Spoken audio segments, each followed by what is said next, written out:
ఎండు చెట్లు ఒక 10 అంటుకుని కాలిపోతున్నాయి. చెంచాతో నీళ్లు పట్టుకెళ్ళి ఇలా పోశాను. ఇప్పుడు ఈ చెంచాడు నీళ్లు 10 చెట్లు కాలిపోతుంటే ఆపగలవా? ఆ మంటల్లో పడి ఈ నీళ్లు కూడా ఆవిరైపోతాయి, కాలిపోయి. 10 చెట్ల మంట నీటిని కాలుస్తుంది ప్రకృతికి విరుద్ధంగా. నీరు మంట నార్పాలి, మంట నీటిని కాల్చేస్తుంది. చిన్న మంట అయితే నీరు మంట నార్పేస్తుంది. నాబోటిగాడు అగ్గిపుల్ల, భగవాన్ రమణుల వంటి వారు దావానలం, అది అరణ్యం అంటుకున్న మంట. ఆ మంట నీటిని కాలుస్తుంది. ఆయనకి పాపం ఎక్కడ చెందుతుంది? ఆయన పుచ్చుకోగానే పాపాలు కాలిపోతాయి. ఎందుకంటే అది రగులుతున్న అగ్ని. గురుగీతలో పరమశివుడు అంటాడు, ఎవరు గురువు అంటే జ్ఞానానల ప్రభావీన తస్మై శ్రీ గురవై నమః. ఎప్పుడూ మనసు ఈశ్వరుడితో రమిస్తూ ఉంటుంది, ఎప్పుడూ భగవంతుడి స్మరణే, ఎప్పుడూ భగవంతుడి స్మరణే. వాడికి ఇక పాపం ఏమిటి? ఏ పాపం అంటుకుంటుంది? బ్రహ్మమునందు రమించేటటువంటి హృదయం ఉన్నవాడికి.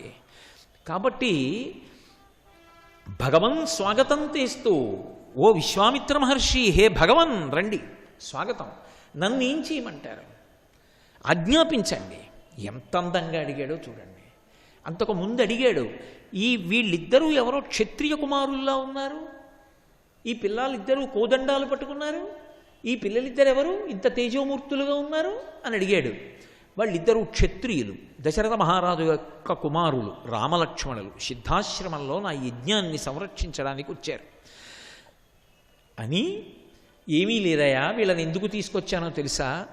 నీ దగ్గర శివధనస్సు ఉంది కదూ, ఓసారి చూపించి చూస్తారు. ఏ రంగంలో ఉన్నటువంటి వాడికి ఆ రంగానికి సంబంధించిన వస్తువులంటే ఇష్టం.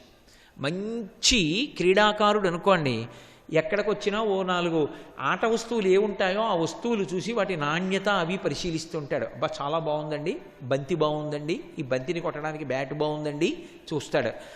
ఏదో వాహనాల పిచ్చి ఉన్నవాడు అనుకోండి, ఈ కారు కన్నా ఈ కారు బాగుంటుందండి, దీంట్లో ఈ సుగుణం ఉందండి, దీంట్లో ఈ లోపం ఉందండి అని దాని గురించి మాట్లాడతాడు. ఉపన్యాసాలు చెప్పి పిచ్చున్నవాడు ఉన్నాడు అనుకోండి, ఏ విషయం బాగుంటుంది, ఏ విషయం ప్రతిపాదించడానికి చాలా సంతోషంగా ఉంటుంది అని దాని గురించి ఆలోచిస్తాడు. ఎవడికి ఏ రంగం మీద అనురక్తో వాడికి దాని మీద నిష్ఠ, దాని యందు ప్రీతి. వాళ్ళు క్షత్రియులు కాబట్టి వాళ్ళకి ధనస్సులు చూడడం అంటే చాలా సంతోషంగా ఉంటుంది. అదే మామూలు ధనస్సు కాదు, శివధనస్సు, పరమశివుడు పట్టుకున్న ధనస్సు. కాబట్టి ఇప్పుడు ఆ శివధనస్సు నీ దగ్గర ఉంది కదా, ఓ జనక మహారాజా, ఆ శివధనస్సు ఒక్కసారి తెప్పించు. ఆ శివధనస్సుని చూస్తారు ఈ పిల్లలిద్దరు.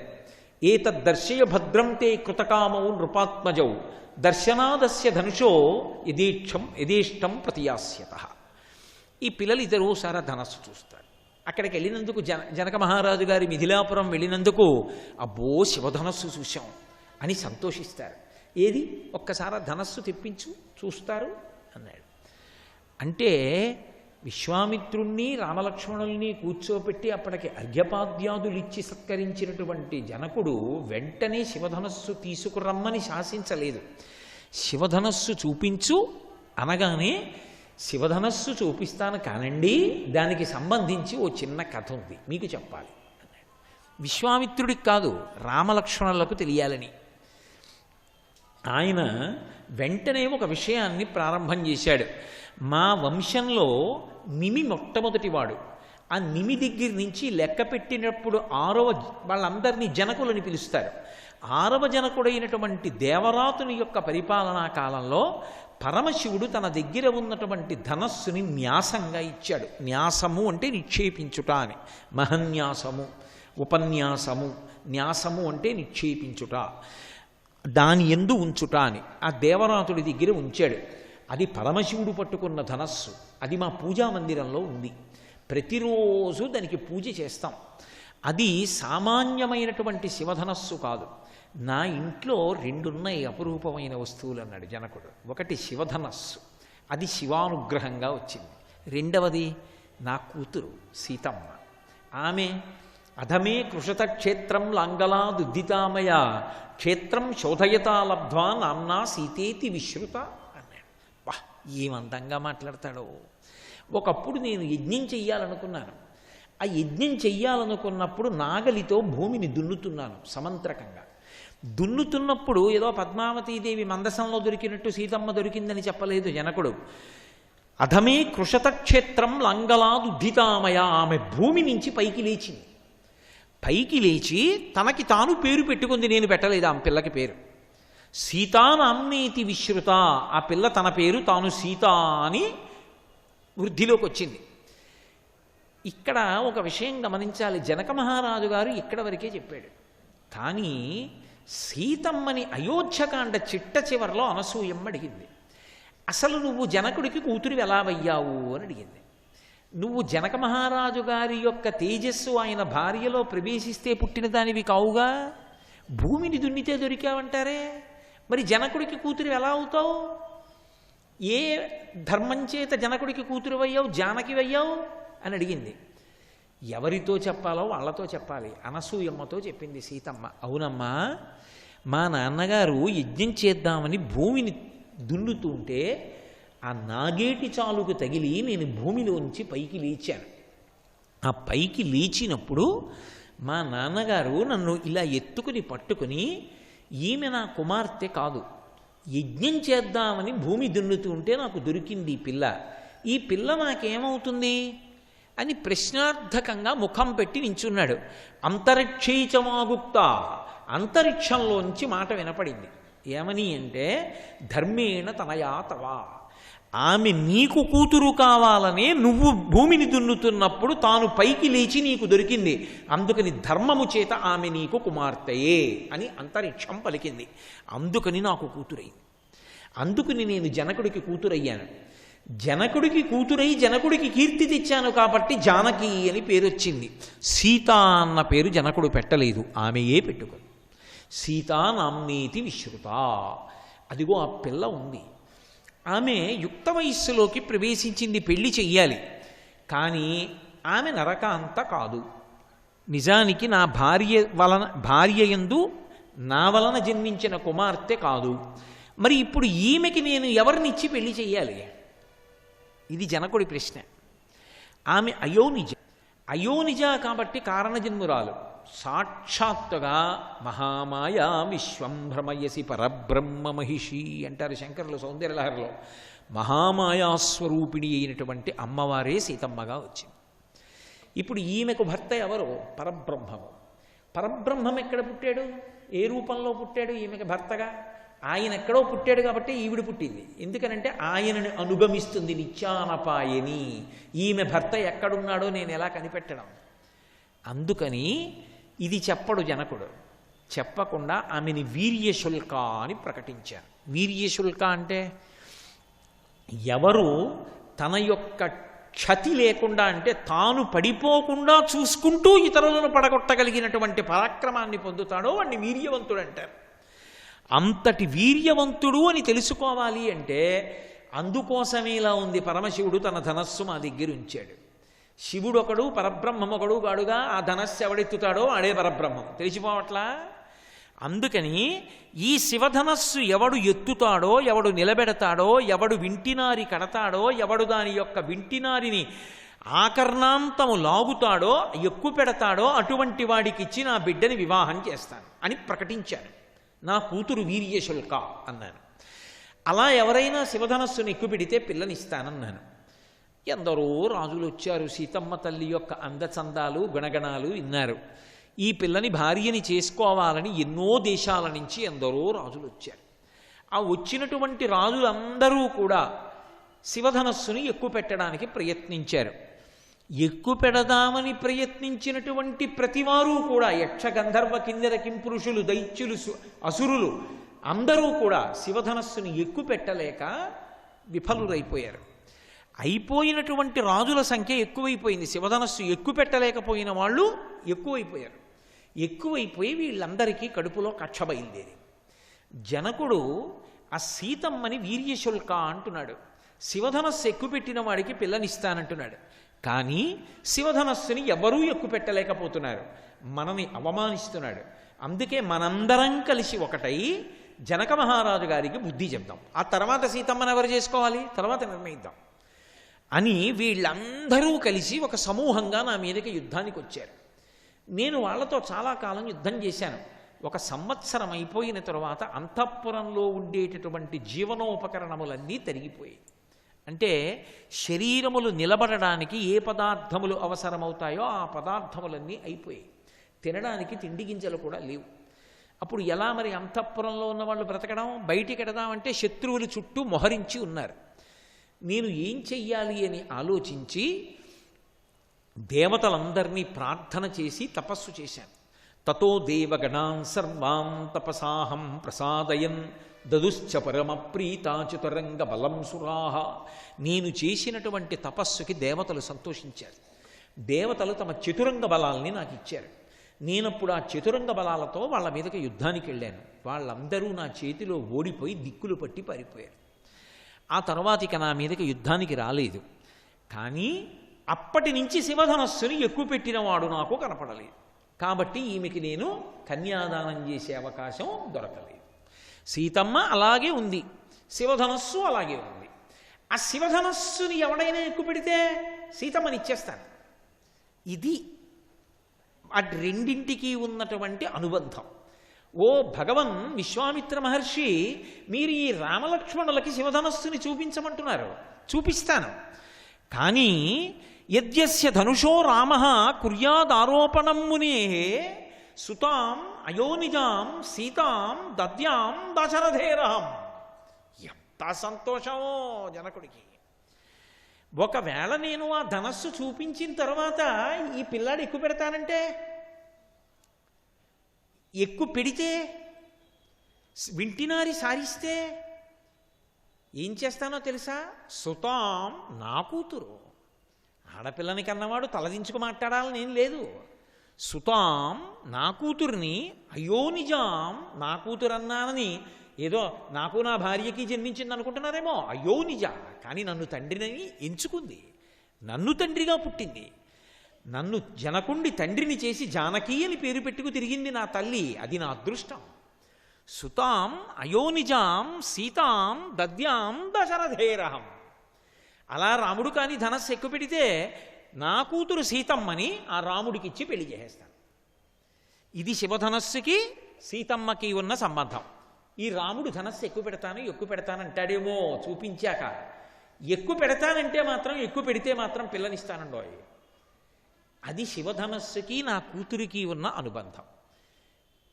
అంటే విన్నాడు. ఇవన్నీ నేను అడిగానా? ఇవన్నీ రాముడు అడిగాడా? నేనేం చెప్పాను? ఏతద్దర్శయ భద్రంతే కృతకామో నృపాత్మజౌ దర్శనాదస్య ధనుషో యథేష్టం ప్రతియాస్యతః. ధనస్సు చూపించవయ్యా అన్నాను. ఎందుకని? అంతకన్నా ముందుకెడితే రాముడో మాట అంటాడు, ఈ విషయాలు మా నాన్నగారు చూడాలేమో కదండి అంటాడు. అందుకని ఇది తెలుసు విశ్వామిత్రుడికి, మహాధర్మాత్ముడు. అందుకని ఆయన అన్నాడు, జనకస్య చ వశం శ్రుత్వా విశ్వామిత్రో మహాముని ధనుర్దర్శయ రామాయ ఇది హోవాచ పార్థివం. వెంటనే ఆ జనకుడు పలికినటువంటి పలుకులు విన్నటువంటి విశ్వామిత్రుడు జనకస్య వచశ్రుత్వా విశ్వామిత్రో మహాముని, మహాముని అయినటువంటి విశ్వామిత్రుడు జనకుడు చెప్పిన మాటలు విన్నాడు. ఎంత గొప్పగా ఉంటుందో వాల్మీకి రచన. అన్నీ వినన్నాడు. ధనుర్దర్శయ రామాయ, ఏమీ మాట్లాడలేదు. ఆ ధనస్సు రాముడికి చూపించు, మళ్ళీ అదే మాట అన్నాడు. ఇతి హోవాచ పార్థివం, జనక మహారాజును ఉద్దేశించి నేనింతకుముందు ఏం చెప్పాను, అవన్నీ ఎందుకు, నేనేం చెప్పాను? ధనస్సు చూపించమన్నాను. ఆ ధనస్సునొక్కదాన్ని చూపించు చాలు, ఇంకేమీ అక్కర్లేదు అనాలి.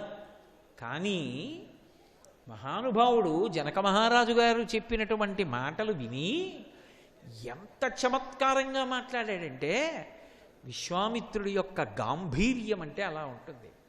ఆయన ఒక్కసారి చూసి అన్నాడు, ధనుర్దర్శయ రామాయ ఇది హోవాచ పార్థివం. మహారాజుతోటి, ఆ జనక మహారాజుతోటి, ఒక్కసారి ఆ ధనస్సు చూపించవయ్యా రామలక్ష్మణులకు అన్నాడు. అనగానే జనక మహారాజు గారు మంచి దృఢకాయులైనటువంటి వాళ్ళు, 5,000 మంది మహావీరుల్ని, బలిష్టమైనటువంటి శరీరములు కలిగిన వాళ్ళని పిలిచాడు శివధనస్సు తీసుకురావడానికి. ఆ శివధనస్సు ఎందులో ఉంది? 8 చక్రములు కలిగినటువంటి మంజూష యందు పెట్టబడి ఉంది. మంజూష అంటే పెద్ద పెట్టె. మీరు ఎప్పుడైనా గమనించండి, ఎంత బరువైనదైనా కానివ్వండి, చక్రములు కలిగినటువంటి ఒక పెట్టెలో ఉన్న, ఒక సాధనం మీద ఉన్న, ఒక పరికరం మీద ఉన్న దాన్ని తాడుతో లాగి తీసుకెళ్ళడం తేలిక. బరువుగా తీసుకెళ్ళడం కష్టం, ఎత్తడం కష్టం. చక్రములతో ఉంటే లాగేయచ్చు. 500 మంది మహావీరులు, వాళ్ళు కూడా ఎవరు? విశేషమైనటువంటి పొడగరులు, మంచి బలాఢ్యులైనటువంటి వాళ్ళు 5000 మంది ఆ 8 చక్రముల పెట్టెని జనక మహారాజు గారి పూజామందిరంలోంచి లాగి తీసుకురావాలి. అప్పుడు వస్తుంది శివధనస్సు. అంటే ఆ శివధనస్సు యొక్క బరువు ఎలా ఉంటుందో మీరు ఆలోచించండి. అది ఎత్తాలి, ఎత్తి ఎక్కువ పెట్టాలి.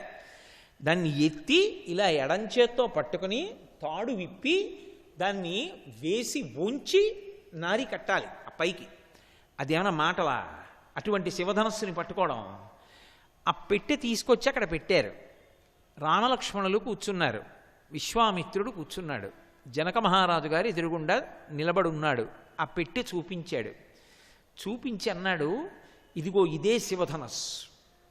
ఈ శివధనస్సునే రామలక్ష్మణులకు చూపించమని విశ్వామిత్ర మహర్షి మీరు అడిగారు, చూడమనండి. ఎక్కువ పెడతాడా? ఎక్కువ పెట్టమనండి అని పరిహాసం ఆడాడు. ఇది రావణుడు అన్న మాటే కాదు, జనక మహారాజు గారంతటి వాడు తేలిపోయాడు ఈ మాట. త్వగతిర్మానుషానంచ ధనుషస్య ప్రపూరణే ఆరోపణే సమాయోగే వేపనే తొలనేపివా అన్నాడు. ఆ యక్ష గంధర్వ కిన్నెర కింపురుషాదులు, సురలు, అసురులు దీన్ని ఎక్కువ పెట్టలేకపోయారు. త్వగతిర్మానుషానంచ, ఒక మనుష్యుడు రాముడు. త్వగతిర్మానుషానంచ ధనుషస్య ప్రపూరణే, ఒక మనుష్యుడైన రాముడు ధనస్సుని ఎక్కువ పెడతాడా? వింటినారిని సంధిస్తాడా? సాధ్యమే. ఆరోపణే సమాయోగే వేపనే తొలనీపివా. ఎంత వెటకారం ఆడాడో! ధనస్సు పట్టుకోవాలి, పైకెత్తాలి, వింటినారి కట్టాలి, ఎక్కువ పెట్టాలి. ఓ మనుష్యుడు చేస్తాడా ఇవన్నీ అన్నాడు. అంటే విన్నాడు విశ్వామిత్రుడు. మళ్ళీ రెండో మాట అక్కర్లేని ప్రసంగం వచ్చింది. ఎవరి నోటి వెంట? మహాధర్మాత్ముడైనటువంటి జనక మహారాజు గారంతటి వాడు. విశ్వామిత్రస్తు ధర్మాత్మా శ్రుత్వా జనక భాషితం వత్సరామ ధనుప్పస్య ఇది రాఘవమబ్రవీత్. విశ్వామిత్రస్తు ధర్మాత్మా, ధర్మాత్ముడైన విశ్వామిత్రుడు శ్రుత్వా జనక భాషితం, జనకుని యొక్క మాటలు విన్నాడు. ఎందుక అలా అనడం? విశ్వామిత్రస్తు ధర్మాత్మ, ధర్మాత్ముడైన విశ్వామిత్రుడు. ఎందుకు ఆ మాట? అంటే రాముడు ధర్మాత్ముడు. రాముడు ధర్మాన్ని తప్ప ఇంకొక దాన్ని పాటించడు. ఒక పిల్లవాడికి పెళ్లి చెయ్యాలన్నా, ఒక పిల్లకి పెళ్లి చెయ్యాలన్నా అంతిమ నిర్ణయం ఎవరిది అంటే కన్న తండ్రిది. ఎవరు కొడుక్కి భార్యగా రావాలో, ఎవరు కూతురికి భర్తగా రావాలో తప్ప ఆ విషయంలో వేరొకరు పెట్టకూడదు. ఇప్పుడు జనక మహారాజు గారు పిల్లనిస్తానని 10 మాటలంటే రాముడు ఏమంటాడు? అస్తమానం అలా అంటారేమిటండి, ఒకవేళ ఆయన ఇచ్చినని పుచ్చుకుంటానా అని మా నాన్నగారు చెప్తే పుచ్చుకుంటాను తప్ప అంటాడు. ఈ ఆయన ధర్మం ఏమిటో, లోకంలో పాటించవలసిన ధర్మం ఏమిటో ఎక్కడ జనక మహారాజు గారు అనవసరంగా మాట్లాడేస్తున్నాడో గుర్తించిన విశ్వామిత్రుడు విశ్వామిత్రస్తు ధర్మాత్మ శ్రుత్వా జనక భాషితం, అసలు ఆ మాటలకి విలువ ఇవ్వలేదు. రామా నువ్వు ధనస్సు ఎక్కువ పెట్టు అనలేదు, రామా ధనస్సు ముట్టుకో అనలేదు, వత్స రామా అన్నాడు. ఎంత ప్రేమో! వత్స అంటాడు. వత్స అంటే ప్రేమ, వాత్సల్యం. ఒక్క గోమాత యొక్క బిడ్డ దూడని గోవత్సము అని పిలుస్తారు. మళ్ళీ శిష్యుణ్ణి వత్స అని పిలుస్తాడు గురువు. దూడ మావితో పుడుతుంది. మాంసాహారి కాని ఆవు దూడకి ఒంటికి ఉన్నటువంటి మాంసాన్ని తన నాలుకతో నాకి శుభ్రం చేస్తుంది. శిష్యుడు మార్గం తప్పి తిరుగుతుంటే తన మాటల చేత అతని యొక్క పాపబుద్ధి పోగొట్టి మంచి మార్గం వైపుకి గురువు తిప్పుతాడు పరమ ప్రేమతో. అందుకే వత్స అని పిలుస్తాడు గురువు. ఎంత ప్రేమో శిష్యుడి మీద! అందుకని వత్స రామ, ఓ నా శిష్యుడా వత్స కొడుకుతో సమానుడివి రామ ధనుప్పస్య చూడవాయి ధనస్సు అంతే అన్నాడు. అంతే అంతే తప్ప ఎక్కువ పెడతావా, ఎక్కువ పెడితే పిల్లనిస్తారు రాయ్, ఇలాంటి వెటకారాలు విశ్వామిత్రుడు మాట్లాడ్డావు. ఆయన గాంభీర్యం అది. విశ్వామిత్రస్తు ధర్మాత్మా శ్రుత్వా జనకభాషితం వత్సరామ ధనుప్పస్య ఇది రాఘవమబ్రమయిత్. అంతే. ఓ రామ ధనస్సు చూడు అంతే. రాముడు అంతకన్నా ధర్మాత్ముడు. గురువుగారు చూడమన్నారు కదూ. ఒక నమస్కారం చేశాడు గురువుగారికి, లేచాడు. తిన్నగా మంజూష దగ్గరికి వెళ్ళాడు. తలుపు తీసుంది శివధనస్సు వంక చూశాడు, నమస్కారం చేశాడు.